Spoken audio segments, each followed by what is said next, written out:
नमस्कार, मैं हूं गीता ठाकुर। आप देख रहे हैं नेशन स्पीक्स। देवभूमि हिमाचल की पावन धरती पर खड़े हैं और जिस नेता से आपकी मुलाकात करवाने वाले हैं वो भरमौर से पहली बार जीत कर आए हैं। बात कर रही हूं डॉक्टर जनकराज की। सर, बहुत बहुत स्वागत है आपका। सर, सबसे पहले तो क्योंकि जनता के द्वार से लेकर सदन तक एक मुद्दा जो सबसे ज्यादा है वो हिमाचल प्रदेश में कभी ना देखी गई आपदा का है, तो सबसे पहला सवाल यही रहेगा कि आपदा को लेकर अभी तक सरकार के काम जो भी देखने को मिले हैं उससे लेकर आप क्या कहना चाहते हैं?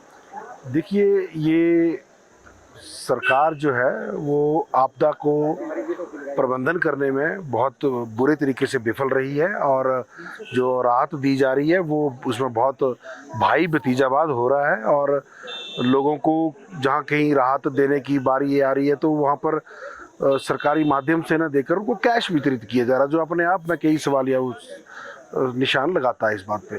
तो अभी भी आप देखें तो आलम ये है कि लोग टेंटों में रहने पे मजबूर हैं, सड़कों की स्थिति जस की तस बनी हुई है, पानी की सप्लाई जो है वो जस की तस बनी हुई है और कुल मिला के ये कहें तो सरकार बहुत बुरे तरीके से विफल रही है। ये अलग विषय है कि सरकार ने एक राग अलाप के कि हमारे पास पैसा नहीं है, हमारा ये नहीं है, वो नहीं है, वो अपनी कमियों को दूसरे के ऊपर डालने की कोशिश कर रही है। जी, यानी इस वक्त अगर ये साफ तौर पर कहा जाए तो बहुत संतुष्ट आप नजर नहीं आ रहे हैं। बिल्कुल नहीं जी सर, उसके साथ साथ जिस तरीके से आपदा एक तरफ है, चीजें संभालने की कोशिश एक तरफ है, लेकिन ये सरकार जब सत्ता में आई थी तो ढेर सारी उम्मीदें लेकर जनता के लिए आई थी, ढेर सारी गारंटीज दी गई थी, कहीं ना कहीं जनता की एक जो उम्मीद है उसे बांध लिया गया था। लेकिन अगर अभी हम बात करें तो 9 महीने का कार्यकाल रहा, आपदा आई, चीजें संभालने की कोशिशें हैं, लेकिन 9 महीने का अगर बाकी कार्यकाल हम देखें, आप कितने संतुष्ट इस कार्यकाल से? देखिए, ये सवाल मुझे लगता है आप हमसे पूछने की बजाय जनता से पूछें। आप देखिए, प्रतिदिन धरने प्रदर्शन हो रहे हैं, कहीं आउटसोर्स एम्प्लॉय धरने कर रहे हैं, कहीं जो जिन्होंने एग्ज़ाम दिया अभ्यर्थी वो धरने कर रहे हैं, कि एक भी रोज़गार का इन्होंने कोई नया काम नहीं किया है। रही उद्घाटन शिलान्यास की बात, तो केवल उन्हीं चीज़ों के उद्घाटन किए हैं जो पूर्व में हमारी सरकार ने जो काम किए हैं उनके उद्घाटन कर कर ये श्रेय लेने की कोशिश कर रहे हैं। परंतु ऐसा कोई नया सृजनात्मक कार्य जो इस सरकार ने लगभग 1 वर्ष का समय पूरे होने वाला है और इनकी जो गारंटियां जिसमें मुख्यतः एक कि 5 लाख लोगों को रोजगार दिया जाएगा। 5 लाख लोगों को रोजगार देने की स्थिति हिमाचल में है ही नहीं। 5 लाख लोग सरकारी सेवा में, इतने पद ही नहीं है।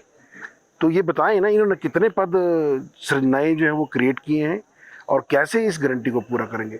ये तो एक गारंटी है, महिलाओं को 1500 रुपये देने वाली, गोबर खरीदने वाली, दूध के रेट बढ़ाने वाली, वो तो उल्टा काम किए हैं। लोगों को राहत देने की बजाय इन्होंने लोगों पे और वित्तीय बोझ डाला है। और अभी जो इन्होंने एक नोटिफिकेशन निकाली कुछ दिन पहले जिसमें कहा है कि प्रदेश को राज्य आपदा घोषित किया है, वो एक आधार बनाया है आने वाले समय में लोगों पर और वित्तीय बोझ डालने का। जी, जिस तरीके से आपने शुरुआत अपने जवाब की कि ये सवाल जनता से पूछा जाना चाहिए क्योंकि जनता धरने दे रही है, अपनी बातों को सामने रखने की कोशिशें कर रही है। सर, जनता तो धरने दे रही है, जनता तो आवाज को उठाने की कोशिशें कर रही है, लेकिन बतौर विपक्ष आप सदन में जनता की आवाज को कैसे रख रहे हैं? जब हम आवाज उठाने की कोशिश कर रहे हैं तो हमारी आवाज को दबा दिया जा रहा है। आज प्राइवेट मेंबर डे है और आज केवल जो लिस्टेड बिजनेस है वही होना है, परंतु ये उस चीज़ को लेकर के कुछ और कार्य कर रहे हैं। जब भी हम लोग बोलने के लिए खड़े होते हैं तो हमें रोक दिया जाता है। तो ये सरासर लोकतंत्र की हत्या यहाँ पर हो रही है और जनता की आवाज़, जैसे जिस दिन सदन की शुरुआत हुई थी, देखिए सदन के कुछ नियम होते हैं। रूल 67 में जो समस्या आ रही है लोगों को, वो हमारा ये राजनीतिक धर्म है कि हम सदन के भीतर लोगों को क्या समस्या आ रही है उस पर चर्चा करें। इसके लिए हमने सरकार को रूल 67 में चर्चा के लिए वक्त मांगा, परंतु इन्होंने वो हमें वक्त न देकर डायरेक्टली 102 बिना लोगों के ग्रीवेंसेस को सुने कि लोगों को क्या समस्या हो रही है, आप कैसे अपनी पॉलिसी प्लान फॉर्मुलेट कर सकते हैं प्रस्ताव को कि हमने करना क्या है। पहले हमें समस्या की जानकारी सही तरीके से मिले, क्योंकि हमने पहले भी कहा कि आपदा के प्रबंधन में सरेआम पक्षपात हुआ है, भेदभाव हुआ है। जहाँ पर सत्ताधारी दल के समर्थन करने वाले लोग हैं और उनको राहत देने में भी उनको पक्षपात किया गया है। तो हर तरीके से तो जो 25 विधानसभा क्षेत्र जहां पर भारतीय जनता पार्टी के विधायक जीते हैं, और अगर वोटिंग परसेंटेज में कहें तो केवल 18,500 लोगों का अंतर है। लगभग 37,000 अधिक वोटों की वजह से इनकी सरकार बनी है। वो अलग विषय की डेमोक्रेटिक इलेक्टोरल का नंबर इनके पास ज़्यादा है, परंतु वोट संख्या अगर देखी जाए तो भाजपा के समर्थन करने वाले और कांग्रेस का समर्थन करने वाले उसमें केवल 18,500 का अंतर है। वो 18,500 अगर इस तरफ होते तो आज परिस्थितियाँ कुछ और होती, परंतु जब राहत देने की बारी आई है तो इन्होंने कोशिश ये की है कि जो इनकी मानसिकता का व्यक्ति है उनको फ़ोन कर करके, उनको बता के उनके नुकसान को और अधिक बताकर उनको ज़्यादा राहत देने की कोशिश की है। और जो गरीब बेसहारा लोग हैं जिनकी आवाज़ सरकार तक नहीं पहुंच पा रही है, वो बेचारे आज भी तरस रहे हैं। ना उनके घरों की कोई राहत दी गई, ना पीने के पानी, ना कोई रास्तों का निर्माण हुआ है। जी सर, इसके साथ साथ अगर हिमाचल प्रदेश में हम बाकी मुद्दों की बात करें तो हिमाचल प्रदेश में जब से सुखविंदर सिंह सुक्खू की सरकार बनी तब से पत्र बम काफी ज्यादा देखने को मिले। इससे पहले भी लेटर वायरल होते रहे, लेकिन हाल ही में एक लेटर जो है वायरल हुआ जिसमें आपके नाम को जोड़ा गया। कई सारी चीजें जो है देखने को मिली, और खास बात ये रही कि आज से पहले इतने पत्र वायरल हुए, उस पर किसी तरीके की कोई कार्यवाही हुई नहीं, लेकिन इस पत्र को लेकर कार्यवाही में तेजी भी देखने को मिली और कार्यवाही हुई भी। यहाँ तक कि बतौर मुख्यमंत्री खुद इस पर जो है बातें करते हुए नजर आए, जबकि इससे पहले उनके बयान साफ थे कि इस तरीके के पत्र वायरल होते रहते हैं। इसे लेकर आप क्या कहेंगे? इसे लेकर तो स्पष्ट तौर पर हमारा ये कहना है कि ये इस आपदा के कुप्रबंधन से आप लोगों का ध्यान भटकाने की एक साजिश इन लोगों ने रची। और ये पत्थर बम के मामले में मैं पिछले 3 दिनों से सदन के भीतर आवाज़ उठा रहा हूं, और हम उम्मीद करते हैं कि हमारी आवाज़ को सुना जाएगा और हम सदन के भीतर हिमाचल प्रदेश की सब जनता को इस सारे विषय की, क्योंकि इसमें हमारा नाम जोड़ा गया है, हमारी पार्टी का नाम जोड़ा गया है, तो लोगों को ये जानने का अधिकार है।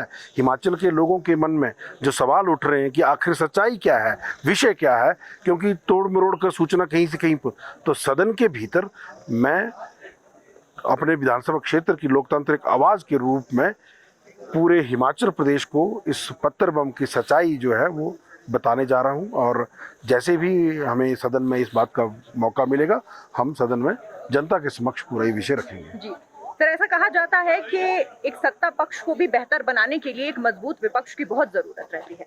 तो सबसे पहले और सबसे अंत में जो मेरा आपसे सवाल है वो यही जानना मैं आपसे चाहूंगी कि इससे पहले हम अंत की ओर बढ़े कि बतौर विपक्ष जितनी भी गारंटीज दी गई थी, 10 गारंटीज थी, जिसमें से 1 या 2 पर कुछ एक जानकारी देखने को मिलती है, लेकिन बाकी की गारंटीज अभी तक धरातल पर दिखती नहीं। उससे लेकर विपक्ष आगे क्या रुख अपनाने वाला है, कैसे गारंटियों को सुनिश्चित किया जाएगा? देखिए, ये झूठ की बुनियाद पे टिकी ये सरकार है, और सरकार के जो नारे हैं व्यवस्था परिवर्तन, ये व्यवस्था परिवर्तन सत्ता परिवर्तन के द्वार खोल चुका है।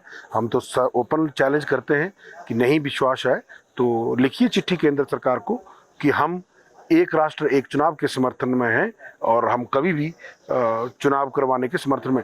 स्वतः पता लग जाएगा कि आप क्या काम कर रहे हैं, और हिमाचल की जनता आपके कामों पर आपको कितने अंक देगी वो पता लग जाएगा अभी। जी, पता लगने के लिए शायद आप लोकसभा के चुनावों की बात कर रहे हैं जिनकी तैयारियां लगभग शुरू हो गई। लोकसभा की भी करें और विधानसभा की भी करें, आपको एक कार्यशैली पर लोग जो है वो आंकलन करेंगे, लोग स्वयं अपनी जो है उसमें प्रतिक्रिया देंगे। जी, बहुत बहुत शुक्रिया सर नेशन स्पीक्स के साथ जुड़ने के लिए। तो